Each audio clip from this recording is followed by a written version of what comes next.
Primeira coisa que a gente tem que discutir é por que essa denominação, linguagens, códigos, tecnologias, né? Por que não é mais só a língua portuguesa, como sempre foi, a gente sempre soube?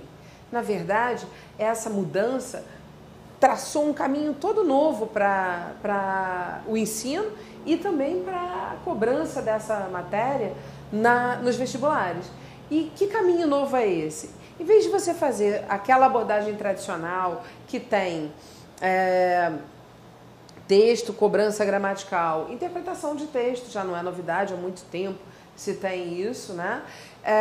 Mas interpretação de texto, cobrança gramatical, ficava por aí. O que muda agora? Agora a gente vai ver a nossa língua como uma das linguagens possíveis em diálogo com outras linguagens, então você vai ter tudo ali, cinema, teatro, escultura, pintura, música, a cultura em geral, tudo isso dialogando, o corpo também, o movimento, que também pode ser uma linguagem, né? A gente sabe que o corpo traz a sua linguagem, não há dúvida nenhuma. Muita gente que sai do país sem dominar a língua, vai para um outro país e não domina a língua desse lugar, se vira como? No gestual, na expressão corporal, às vezes dá certo, né? Então, porque o corpo tem uma linguagem também. Essas linguagens todas estão sendo abordadas juntas, né? Então, são as linguagens. E o que é exatamente uma linguagem? Linguagem é um sistema de sinais. Quando a gente fala em sistema, a gente pensa sempre numa coisa dinâmica. Não é um conjunto de elementos paradinhos, é um conjunto que é dinâmico, daí a ideia de sistema. Mexeu num elemento, essa mexida provoca a mexida em outros também. Então, a linguagem é um sistema de sinais que serve à comunicação. A linguagem pode ser baseada em palavras, e aí a gente tem as línguas. Que são sistemas que surgem dentro da própria evolução de uma cultura. Mas há outras formas de linguagem que foram inventadas, né? E você sabe disso. Você conhece notação musical, já estudou? As bolinhas, as notinhas, clave de sol, aquela história toda, no pentagrama. Aquilo ali é toda uma linguagem elaborada para quê? Para poder um compositor contar por escrito para o outro aquilo que ele quer. Senão ele tinha que tocar e dizer, faz assim, agora é assim, né? Tem os compositores famosos aí que são assim. Tem umas histórias ótimas sobre o Djavan, que é um cara incrível e que aprendeu, dizem, intuitivamente e tal, músico fantástico. Mas há aqueles que aprenderam academicamente. Aí a linguagem da notação musical serve para isso. A notação matemática. Imagina o que é você passar uma ideia de cálculo sem ter uma forma combinada para entender. Olha que legal. A gente tem um matemático escrevendo aqui, fazendo seus cálculos, sua pesquisa, que pode ser lida naturalmente por um matemático do outro lado do mundo, porque ele vai ler aqueles cálculos e ele vai compreender o que está sendo representado. E com isso a ciência avança. E assim a química, enfim. Várias linguagens já foram inventadas. De bandeiras, código Morse. Já ouviu falar no código Morse? Ele não é mais usado hoje, ele era muito usado na Marinha, nos Correios.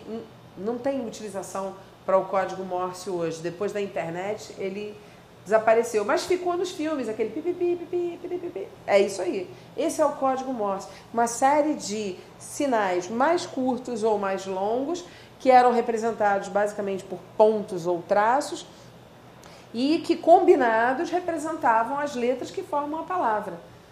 Já ouviu falar em braille também? Aqueles pontinhos em relevo no papel que são fundamentais para que as pessoas com deficiência visual possam ter acesso a uma série de livros, rótulos de remédio. Imagina tomar um remédio, não é? Como é que o cego sabe qual é o remédio? Tendo braille, ele chega lá. Então são formas de linguagem que usam palavras, as linguagens verbais. E as que não usam palavras são as linguagens não verbais. E aí tem todas essas que eu falei. E mais, porque eu posso usar gestos, eu posso usar cores, eu posso usar sons, eu posso usar até gestos, né? Tem uma história incrível de uma menina que, muito criança, sofreu um acidente e ficou sem enxergar e sem ouvir. O nome dela era Helen Keller. E ela ficou famosa porque os seus pais buscaram saídas para inserir a Helen na sociedade, para ela avançar. E foi o contato com uma professora que tinha tido um grave problema visual que abriu as portas. Essa professora desenvolveu um mecanismo que usava os sinais, aqueles sinais que são usados para representar o alfabeto para os surdos. Ela usou esses sinais e ela fazia a Helen sentir a representação, que o tato era a única porta que ela tinha para poder se comunicar com o mundo. Imagina, não ver, não ouvir, como é que ia ser? E essa estratégia de usar o tato foi usada pela professora e abriu as portas do mundo para Helen e também permitiu que ela levasse ao mundo a mensagem de que uma pessoa surda e cega não é uma pessoa com deficiência mental, uma pessoa com incapacidade. As duas foram grandes parceiras, fizeram muitas palestras e colaboraram muito para que o deficiente de algum tipo tivesse um lugar diferente na sociedade, começasse a ser visto não como uma pessoa incapaz, mas como uma pessoa com necessidades especiais. Não é assim que a gente chama hoje? Necessidades especiais. Então estão aí as linguagens. O mundo da gente é feito de linguagem. Não há como você botar o pé fora de casa sem ser, né, afetado por essas linguagens. Eu diria mesmo que não há como você estar em casa sem ser afetado por essas linguagens. São cartazes, são imagens, são sons, uma série de coisas que chegam a você hoje pela TV, pelo rádio, pela internet. Você não precisa sair de casa para ter contato com essas linguagens todas. O mundo é linguístico. E com isso acontece o quê? Você tem que se tornar uma pessoa capaz de decodificar essas linguagens todas, de interagir com esse material e fazer um uso interessante desse material para você. Interessante para quê? Para obter as informações que você quer, para passar as suas ideias para os outros. Não só as ideias, né? Os sentimentos também. E aí a gente tem os emoticons, por exemplo, que tentam traduzir sentimentos, reações. Isso é um negócio interessante, é um recurso interessante que se soma hoje à linguagem verbal, fazendo o que a gente chama também de linguagem mista, aquela que mistura elementos verbais com elementos não verbais.